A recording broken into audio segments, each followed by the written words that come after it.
Okay, everyone, we're going to finish up our talk about soul-turf interaction, vertical arc depth. We're not going to go too deep into this. In this video, I'm going to give you a couple of drills and give you some concepts. Take care and enjoy.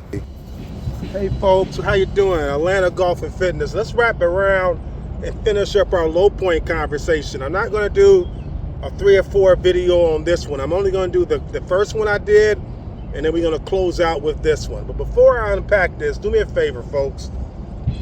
Subscribe. It's important. Thumbs up, thumbs down. That's not important.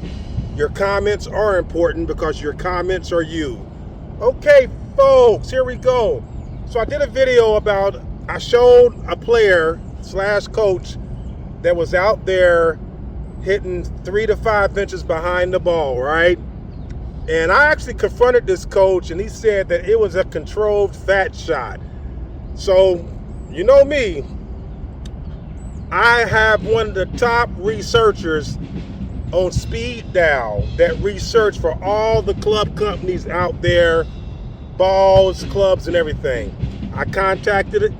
I asked him, I said, is there any reason from the fairway would a player ever have a controlled shot that they're hitting 3 to 5 inches behind the ball? And he said, absolutely not, unless you want to lose distance and dispersion. Then he went deeper.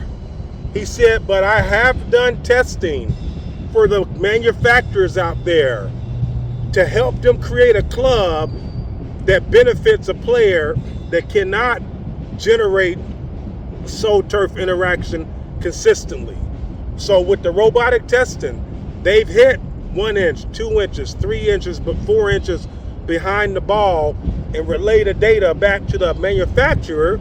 The manufacturer does a little work, CNC work on the sole of the club, and they develop a club that has what I call the mat effect, where the sole will bounce off the mat into the ball and still give a deflection shot.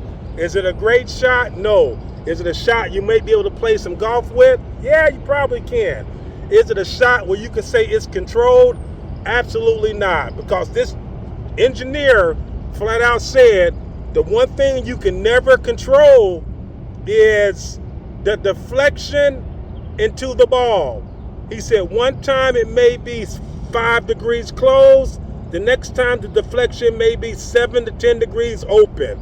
He said that's why it can never be a controlled shot, and you'll never have any consistency with it. But the original equipment manufacturers, they have developed clubs with wider sole, more beveled leading edges that allows players to have a bigger miss. Now, is that a controlled fat shot? Absolutely not, because you cannot control the collision. So here's what you can do. Let's talk about the fix. We talked about the flaw. We went and got top engineer, called me right back, gave me the data on it. Now let's talk about the fix. I've done it before.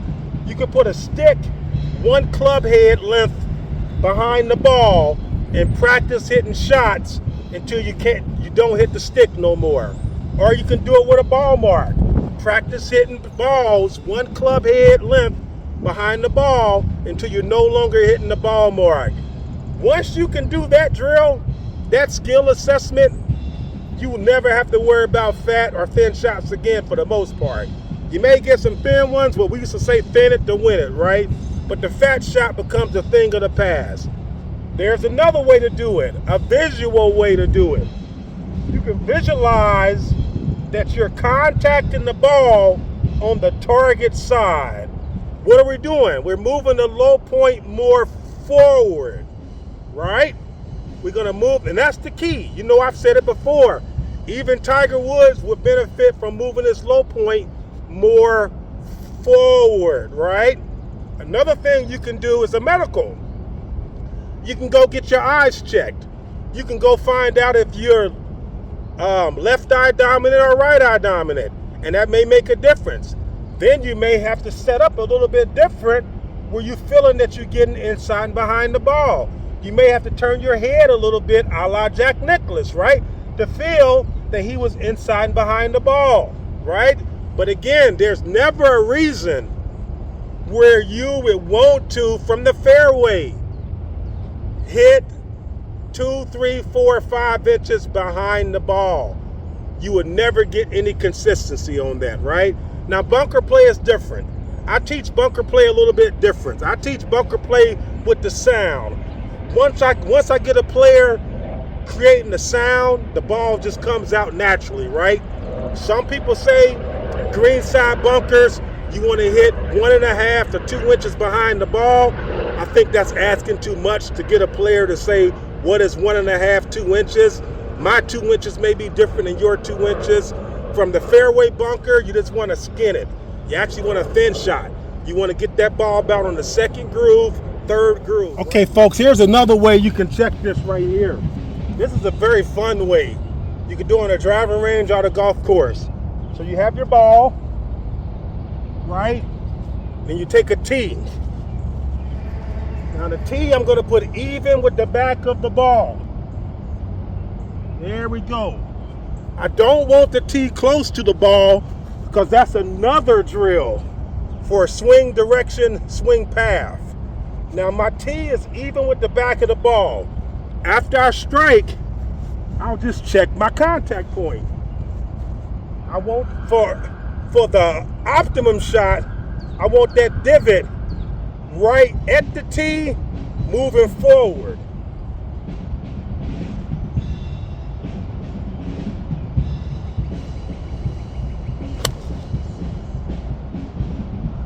Barely scarred the turf, you can't see it, but it was perfect. Let's hit another one.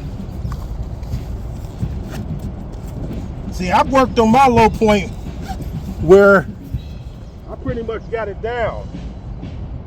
Put it in the same spot. I'll try to make a deeper divot this time. I barely scarred the turf.